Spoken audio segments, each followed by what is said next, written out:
ፍቅረኛሽ ኢግኖር እያደረገሽ ከሆነ ማድረግ ያለብሽ ነገሮች። ዛሬ ላይ ፍቅረኛሽ ችላ እያለሽ ስልክ ስትደውይለት የማያነሳ ከሆነ፣ ቴክስት ስትጽፊለት የማይመልስ ከሆነ፣ ኦንላይን ሆኖ የማያወራሽ ከሆነ እነዚህን ቀለል ያሉ ነገሮች፣ በእርግጥ ቀላል ነገሮች አይደሉም፣ ያንቺን ቆራጥነት ይፈልጋሉ። እነዚህን ነገሮችን ካደረግሽ ግን እንደ ቀድሞ እንዲንከባከብሽ፣ ጊዜና ቦታ እንዲሰጥሽ፣ እንደ በፊቱ እንዲፈልግሽ ማድረግ ትችላለሽ።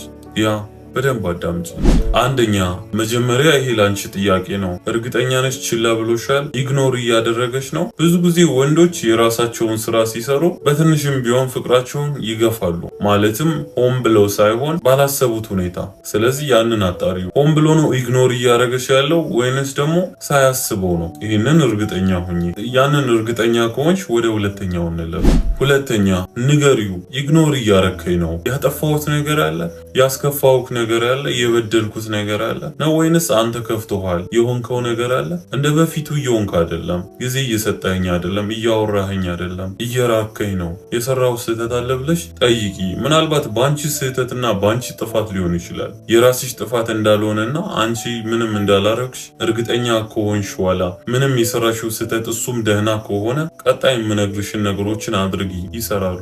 ሶስተኛ፣ እንደዛ ብለሽ ከነገርሽው በኋላ ምንም እንደሌለ እርግጠኛ ከሆንሽ ሆን ብሎ ነው ኢግኖር እያደረገሽ ያለው። ስለዚህ ቆም ብሎ ራሱ እንዲመለከት ጊዜ ስጪው። ማለት ድጋሚ አትጠይቂው። ደውልልኝ፣ አውራኝ ምናምን አትለማመጪው። ልመና ነው የሚሆነው። ፍቅር በልመና የማይሆን ነገር ነው። አንደኛው ወገን እሽሩሩ እያለ እየለመነ ሌላኛው ወገን ደረቱን ገልብጦ የሚኖርበት ግንኙነት አይደለም ፍቅር። ሁለታችሁም በተመሳሳይ ነው መልፋት ያለባችሁ ፍቅር ውስጥ ስትሆኑ። ስለዚህ አትለምኚው፣ አትለማመጪው። ዋጥ አርገሽ ያዢ፣ ክብርሽን ጠብቂ። ድጋሚ ጊዜ ስጠኝ፣ እንገናኝ፣ ደውልልኝ እያልሽ እንዳትጠይቂው። ይህኔ ወደ ራሱ ይመለከታል። እንደ በፊቱ እንዳልሆንሽ፣ እየጠየቅሽው እንዳልሆነ፣ እየለመንሽው እንዳልሆነ ያውቃል። ወደ ራሱ ይመለሳል። ያ ካልሆነ ግን አራተኛውን ማድረግ ይኖርብሻል። አራተኛ፣ ሰውን ኢግኖር የሚያደርጉ ሰዎች በራሳቸው ያ ነገር ሲደርስ ይከፋቸዋል። ወደ ራሳቸው ወዲያው ይመለከታሉ። ያ ማለት ኢግኖር አድርጊው። አንቺም እሱ እያደረገ ያለውን ነገር አድርጊ። እየደወለ አይደለም አይደል? አትደውይ። እንገናኝ ቢልሽም እንዳታገኘው፣ አይመቸኝም በይ። እሱ እያደረገ ያለውን በተቃራኒው አንቺም አድርጊ። ቴክስት እየመለሰ አይደለም? አትመልሺ። አይቶ ጸጥ እያለ ነው? አንቺም አይተሽ ጸጥ በይ። በዚህን ጊዜ እያደረገ ያለውን እያረግሽ እንደሆነ፣ ከሱ እየራቅሽ እንደሆነ፣ ስህተት መስራቱ እሱ ላይ እያስጨከነሽ እንደሆነ ይገባዋል። ብዙ ጊዜ ኢግኖር የሚያደርጉ ሰዎች ኢግኖር ሲደረጉ ኢግኖር ማድረጋቸውን ትተው ስርዓታቸውን ይይዛሉ። ስለዚህ ኢግኖር እያደረገሽ ከሆነ ኢግኖር ባክ አድርጊው። በዚህን ጊዜ ወደ አንቺ ትኩረቱን ያደርጋል። ወንድ ልጅ የገፋው ነገር መልሶ ሲገፋውና የናቀው ነገር መልሶ ሲንቀው አይወድም።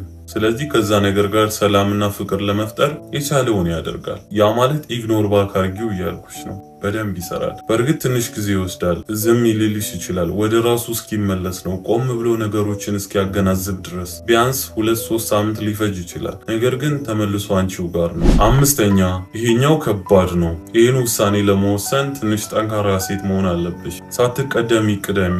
ምን ማለት ነው መሰለሽ? ኢግኖር አድርጓችሁ ካሉ በኋላ እንለያይ ነው መጨረሻቸው። ስለዚህ ልክ እነሱ ኢግኖር ማድረግ ሲጀምሩ የኢግኖር መጨረሻ መለያየት ነው። ኢግኖር እያደረገ ከቆየ በኋላ መጨረሻ ላይ አንቺም እየለመንሽው ጊዜ ስጠኝ እንጂ አብረን እንሁን እያል ስትለማመጩ መጨረሻ ላይ በቃ እዚህ ጋር ይብቃን፣ ከዚህ በላይ መቀጠል አንችልም ነው የሚልሽ። ስለዚህ ይሄንን ሊላ ያሰበውን አንቺ ቀድመሽ በዩ። ያ ከታች የዘረዘርኩልሽን አድርገሽ የማይስተካከል ከሆነ በዩ ግንኙነታችን እዚህ ጋር ይቁም፣ ከዚህ በላይ መቀጠል የለብንም፣ ይሄ ፍቅር አይደለም ብለሽ ፊት ለፊት ንገሪው። በዚህን ጊዜ ነው እውነተኛው ነገር የሚገለጥለት። ወንድ ልጅ በሴት ልጅ ቀድሞ እንደማይፈልግ ከተነገረው ስህተቱን ራሱ ጋር ፈልጎ ለማስተካከል ነው የሚያስበው። በእርግጥ ወዲያውኑ ያንን አያደርገውም። ለራሱ ጊዜ ሰጥቶ ቆም ብሎ ሲያየው ነው ያ ነገር የሚገባው። ይቅርታ ብሎ ነገ ላይ ቆም ብሎ ሲያየው ጥፋተኛ እንደሆነ ሲገባው የዛኔ ነው ይቅርታ ጠይቆ አብሮሽ መሆን የሚፈልገው። መቼም ቢሆን መቼም እንለያይ በሚለው ጥያቄ እንዳይቀድምሽ። ኢግኖር እያረገሽ ከሆነ፣ እያራቀሽ፣ እየገፋሽ ከሆነ መጨረሻው እንለያይ ነው። ስለዚህ ሳትቀደሚ ቅደሚ። ያንን ማድረግሽ ለሁለት ነገር ይጠቅምሻል። አንድ፣ ክብርሽን ያስጠብቅልሻል። ሁለተኛ፣ ነገ ላይ ጥሎሽ ቢሄድ እንኳን ተመልሶ እንደሚመጣ ትልቅ ማረጋገጫ አለሽ። ከልክ በላይ ኢግኖር እያረገሽ፣ እየገፋሽ፣ እያራቀሽ ከሆነ የእንለያይ ጥያቄ ቀድመሽ አቅርቢ። ስድስተኛ ደስተኛ ሁኚ። ከህመምሽ ጋር ተጋፈጪ።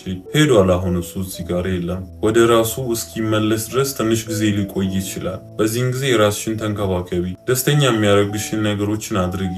ለራስሽ ጊዜና ቦታ ስጪ። ከጓደኞችሽ ጋር ወጣ ብለሽ ተዝናኚ። ጥሩ ጊዜ አሳልፊ። ሪፍሬሽ ማድረግ አለብሽ። በዚህን ጊዜ የሚያስፈልግሽ ደስታ ነው። ደስታን የምታገኝበትን ነገር አይኖ ይከፋሻል፣ ይከብድሻል። ነገር ግን 100% እርግጠኛ ነኝ ይሄ ልጅ ወደ ራሱ ሲመለስ ምን ያክል ፍቅር እንደገፋና በምን ያህል ልክ እንዳስከፋሽ ሲገባው ተመልሶ ይመጣል። ካልተመለሰ ይሄ ልጅ ቀድሞውንም አያፈቅርሽም ማለት ነው። እነዚህን 6 ነገሮች የፍቅር ግንኙነትሽ ውስጥ ኢግኖር ከተደረግሽ አድርጊያቸው። የምሬን ነው የምልሽ፣ ይሰራሉ።